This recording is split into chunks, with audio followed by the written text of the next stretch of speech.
it's okay. But when you find someone like, Canelo or Golovkin, it's a different kettle of fish,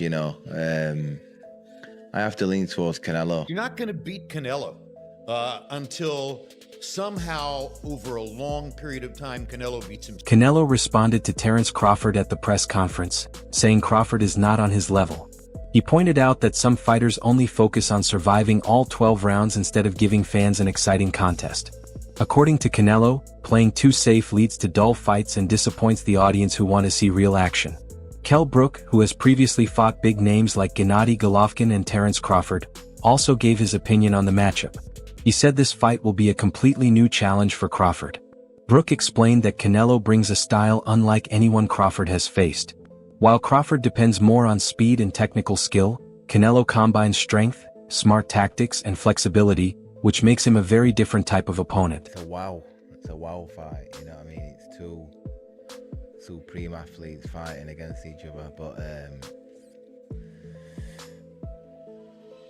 you've got to sway towards Canelo. Crawford's gonna have to, move up, and I knew when I boxed Golovkin, there's a big difference, especially with someone that, fighting a middleweight, a mediocre world champion's okay, but when you're fighting someone like, Canelo or Golovkin, it's a different kettle of fish, I have to lean towards Canelo, but Crawford's very, very, very good. Do you think Crawford's still got the legs? Obviously, he's very much got great IQ in the ring. Brook highlighted that Canelo's skill to adapt mid-fight and dominate physically creates big problems for anyone in the ring with him. He explained that going up against a powerful and versatile fighter like Canelo demands a whole new level of concentration and preparation. Brook added that Canelo's approach gives him a clear advantage and cautioned Crawford that this challenge will be unlike any opponent he has faced before. He's still got the legs to be maybe outmoving Canelo if he needs to. Well, I don't know, I think when we look back at Mayweather when he beat Canelo, he's a mover. Crawford's not really like Mayweather in that aspect. He's more, he kind of sets his feet. He's cute with how he approaches, chucking shots and moving. I think it's a different fight to Mayweather, and Canelo's obviously a different fighter from when he boxed Mayweather. But like I say, it's one of them what we've got to tune into and watch. Both unbelievable fighters, but I'd have to favour Canelo.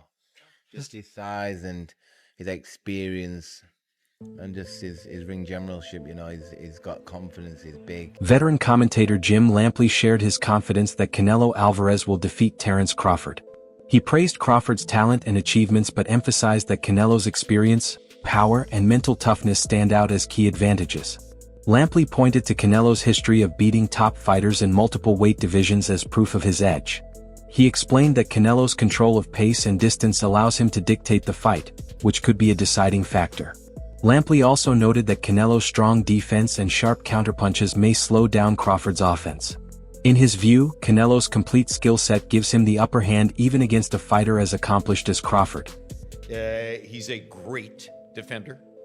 He has the most solid punch resistance of anybody in the sport. Nobody's ever knocked him off balance. Nobody's ever really knocked him down. There's only one official knockdown in his career, and it was because he bounced off the ropes when Jose Cotto hit him with a hard shot to the chest. And the referee employed a strict interpretation of the rules and said, oh, the ropes held you up, so that's a knockdown. He's never been put on his back by anybody. He rides horseback every morning. His legs are the strongest in the sport.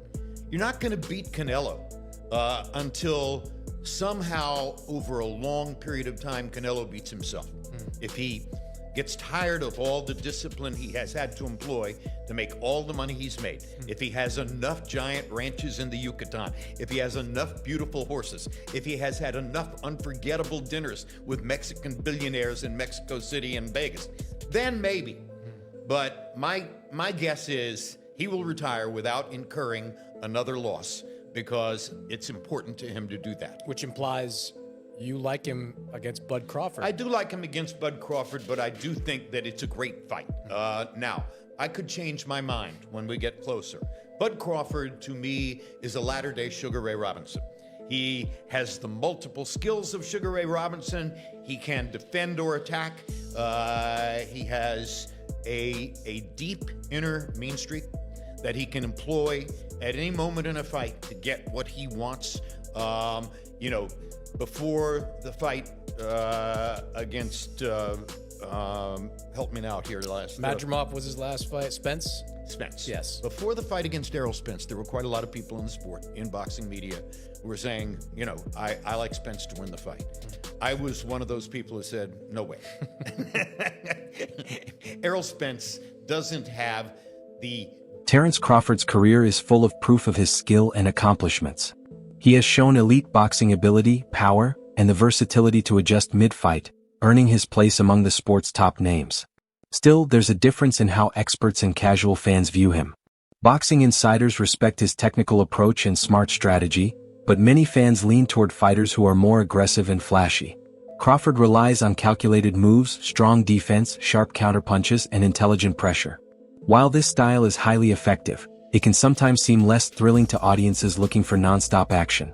Because of that, many people don't fully appreciate just how talented Crawford really is. Crawford, on the other hand, he has been walking down his fighters, and people don't see that but me. For some reason, when I had that tape, people were screaming cat. And it's like David Evanesian, Errol Spence, Sean Porter, Gamboa, a meme machine. Even against Madrimov, the way he won the fight was by fighting. It wasn't Floyd Mayweather sticking. This guy has been too athletically gifted, and I mean explosive, hard punching, and too strong for his ops. When he's in orthodox, he boxes more. When he switch, he becomes a puncher. And now he's coming out southpaw.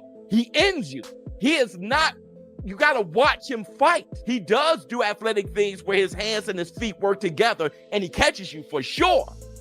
But what he mostly do is he punishes and he bullies his op because he walks you down and whips your ass. He's an ass. Boxing analyst Bomac shares a different perspective, recognizing Canelo's strengths but emphasizing that Crawford's technical skill gives him the edge. He agrees Canelo is a top-level fighter, yet believes Crawford's precision, speed, and ring control make him stand out. Bomac highlighted Crawford's strong mentality and intense preparation, saying he always enters the ring fully focused. This mindset, combined with his refined skills, allows him to dictate the pace and outthink opponents. While Canelo's power and experience are major weapons, Bomac feels Crawford's strategy and technical sharpness could be the difference, as long as he sticks to his game plan. According to him, this matchup may come down more to intelligence and tactics than pure strength. Fight with Canelo Alvarez. It was interesting to see the comments from Canelo on how he sort of assessed Bud Crawford's career. I almost feel after the Spence fight that was like an exclamation point on everything he's done, maybe from the critics who never gave him credit, but it almost seems like Canelo was downplaying his achievements. What do you make of that? Is that to build a fight? Because it sells itself. Well, I'm gonna tell you like this. I think Crawford rebuttal was everybody always say he hasn't fought nobody, or everybody that he fought was a no name. But I'm gonna tell you like this: what Crawford said. Well, they was something until Crawford fought him. So obviously he's doing a great job because he's making everybody look normal. Not everyone, like when they go against Canelo, I don't think there's anyone else in boxing who you would ask and say, this is a possible task for, but for Crawford, because of his pound for pound abilities, and apparently no rehydration clause. Am I hearing that right? He wants full smoke at that weight. Let's go, man. That's what Crawford wants. He wants to show the world that he's the best. So, hey, why put stipulations in there when you know that you can be the best? So let's go test ourselves. Look, I appreciate you taking this time, and we don't get to speak all the time, so it's good to get you over here, and maybe we'll catch up later in Fight Week, but I appreciate you. Thank you.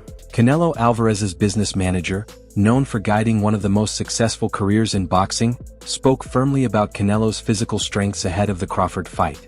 He noted that Canelo's body is built to absorb punches and limit damage, a trait that sets him apart from most fighters in the sport. That Crawford didn't get any ideas from Skull. I don't think he did. I think Crawford is a hell of a fighter, and it's going to be a hell of a fight. How does weight play a part in that fight? Oh, what? How does weight play a part in that fight, do you feel? Weight. The size difference. Oh no, I don't think that. That doesn't, like you saw today. The guy was like, I don't know how much taller. He didn't really play into it either. But Crawford is a hell of a fighter. And you saw today when they did the face-off in the ring, they're virtually height-wise, they are virtually the same. Crawford might even be a little bit taller. But when you look at Canelo, the way he's built, his legs, his shoulders, his neck, that is why he's never been hurt. And he's never been hurt fighting fighters at a substantially higher weight, substantially bigger than him, and they still couldn't hurt him. Yeah. And then you look at Crawford, who is a smaller guy, is moving up 2 weight classes, tried at 154, barely won, couldn't hurt Madrimov, and now he's going to go against the guy with the best chin in the sport. That's why probably odds maker have Canelo as a favorite. But having said all of that, Crawford is just a hell of a fighter. I was there when he fought, I was ringside when he fought Spence. Canelo's manager explained that his conditioning, muscle structure, and solid defense have allowed him to withstand heavy shots without serious damage, even against hard hitters. He sees this durability as a major advantage against Crawford, who is viewed as smaller and less physically imposing.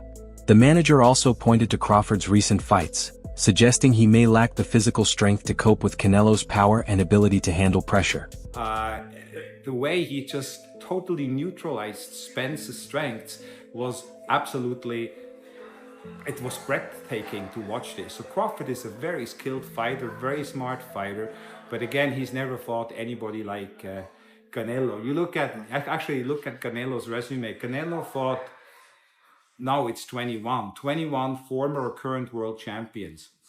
There's only 2 fighters in the history of boxing who have more than that. One of them is Floyd Mayweather with 24, and the other one is Manny Pacquiao with 23.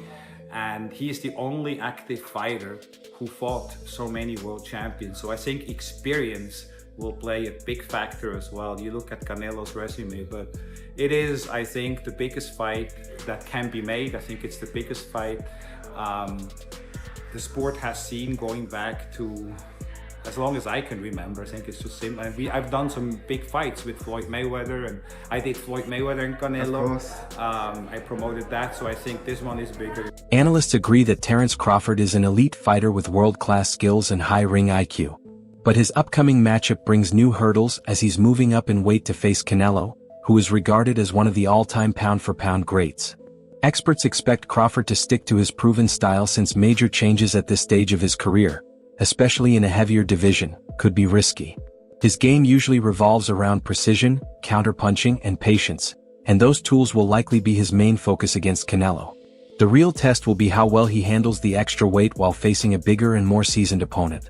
Analysts believe Crawford's chances hinge on executing his usual strategy effectively without pushing past his limits. Terence Crawford gonna beat Canelo Alvarez. We need to talk about it. When we look at the guys who've had success with Canelo, we'll look at Bivol, we'll look at Golovkin, we'll look at Floyd, and we'll look at Lara. Yes, I'll throw Lara in there, why not? I think all these fights are absolutely irrelevant coming into this bout. Some of them are just dated, or some of these guys' style just cannot apply. For example, a guy in Lara. If Crawford wanted to fight how Lara fought Canelo, he would probably gas out in 7 rounds, or if he made it 12, he just wouldn't get that decision. It's that simple. Let's take a guy in Golovkin. Crawford just simply does not have the punching power, nor do I think he has the gas tank at 68. He's not a good enough puncher to try to fight Canelo like Golovkin. He doesn't have the physical traits, even in the chin department. Then you have Floyd Mayweather. While both can have a bit of similarities, the speed, reflexes, technical prowess, IQ, timing, counterpunching, lateral movement, it's just too much from Floyd. I don't think Bud could take much from Floyd's game plan to implement it into his own success in September. And then you have Dimitri. The speed, the technical prowess, the IQ, the length is too much. So essentially, Terence Crawford is going to have to beat Canelo in a way that nobody has ever beaten him or gave him any issues in. I'm going to tell you exactly how Crawford's going to fight. He's going to fight like his damn self. It's too late in his career to change up the game plan. It's too late in his career for him to want to change up the game plan coming to a fight of this magnitude with a style he's never fought before. that will be a recipe for disaster. He's going to be more than likely off the back foot. He's going to be looking for counter shots. And I think there will be a point in this fight where he's simply just trying to survive. I like Crawford. He's an amazing pound-for-pound fighter. A different animal at 168. This is one of the greatest of all time. I see win scenarios for him, but I don't see him being realistic. I can see him fighting off the back foot, using his speed, timing, and feet to stay away from Canelo, but that's very, very, very unlikely. Damn near. Nico Ali Walsh, a rising boxer and commentator, weighed in on the matchup, calling it a very even fight. He pointed out that Crawford has been sparring with heavyweights recently, proving he can handle bigger opponents. This shows that Crawford has prepared specifically for Canelo's size and power. Walsh believes this preparation levels the playing field, giving both fighters a fair chance to win. His view underlines how unpredictable and exciting the fight is, with each man bringing different strengths that make it tough to pick a clear favorite. Canelo's team. Canelo's one of my favorite fighters. He's been my favorite fighter for the longest time. But you know, I have to be Team Bud because me and Bud are cool, and I have so much belief in Bud, and I know who he is as a fighter. He is one of the greats. So he could do anything, you know, he wants. And being around both of them and seeing how they work and train and things like that, what makes both of them the fighters they are, in your opinion? I've watched Bud, so for Bud in particular, he's calm in everything he does, and that kind of calm is scary to watch because it shows experience. You can see that he's been doing this for decades. You can see it with his shadow box. Legendary trainer and analyst Teddy Atlas shared a balanced take on the Canelo versus Crawford showdown. He acknowledged Canelo's clear advantages in power, size, and physical strength, saying those factors always carry weight in a fight. At the same time, he emphasized Crawford's technical skill, ring IQ, speed, and determination as key weapons. Atlas described the matchup as a clash of styles, raw strength against refined technique. He believes both men have the tools to win, and the outcome will depend on who executes their game plan more effectively on the night. In his eyes, it's a true 50-50 fight with solid arguments for either side. So he had a few hiccups. He won the fight. He's Terence Crawford. A lot of people say, "Oh, Teddy, you make him so good. You're always saying how great Crawford is." You know, but who's he beating? He unified the what was his first division? Lightweight. Then he unified the junior. Then he unified the junior welter, then he unified the welter. I think I got the weight classes right. It doesn't matter. He unified like 3 different weight classes. He moved up in weight. Guys are tired of me saying it. I look at him. Look, Canelo's special too. I get it. And he's bigger. I get that too. And everyone's going to say, well, after Madrimore fight again, had a couple hiccups. Now he's stepping up another weight class. Now he's got to fight Canelo, who's even bigger, stronger, better puncher, you know, a unified champion that he's been, you know, all of that stuff. He's not going to be able to handle it. I asked this question. See, I go to the other side. I say, okay, yeah, can Canelo handle the smaller guy who's going to be faster, who's going to be slicker, who's going to be better defensively, who's going to have better legs, you know, who's going to be able sometimes Canelo at this point in his career can slow down a little bit. They're both getting older. I get it. That wraps up today's video. Don't forget to stick around for the next one.